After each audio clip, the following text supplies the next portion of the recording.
சித்திரையில் பிறந்தா அவன் ரோடுக்கு வந்துடுவான்னு அர்த்தம். அப்படின்னா புரியுதா உங்களுக்கு? ஆனால் அதோடைய அர்த்தம் அது அல்ல.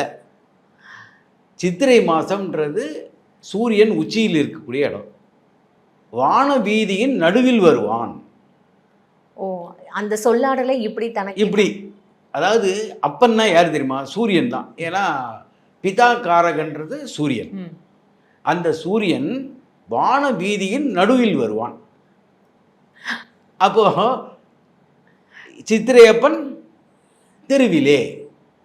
ஓகே. அப்போ வான வீதியில் நடுவில் வந்துட்டார் சூரியன். அதை இப்படி வந்து அதை இப்படி எடுத்துருவாங்க. அது ஏன் சார் பெண்களை மட்டுமே மையப்படுத்தி? அதான் சொல்றேங்க. மூலத்திலையும் பெண் மூலம் நிர்மூலன்றதே பொய்.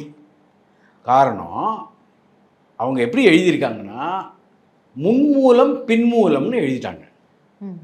இந்த பின்மூலத்தை பெண் மூலம்னு இவங்க மாற்றிட்டாங்க. மூல நட்சத்திரம் 4 பாதங்கள் உண்டு.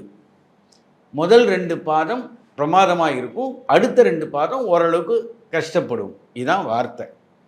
முன்மூலம் அரசாளும், பின்மூலம் நிர்மூலம். பின்மூலம் ஆனா ஆண் மூலம் அரசாளும்ன்றத மாதிரி அதை தான் இவங்க என்ன பண்ணிட்டாங்கன்னா பின்மூலம்ன்றத, பின்மூலம்னா கடைசி 2 பாதங்கள் உள்ளது பின்மூலம், அதை பெண்மூலம்னு மாற்றிட்டாங்க. மாற்றினது எப்படின்னா பல பெண்களுடைய வாழ்க்கையை கெடுத்துட்டாங்க. ஆச்சி மசாலா, எந்த சமையலும் ருசி தேடும் ரகசியம். 20 ரூபாய்.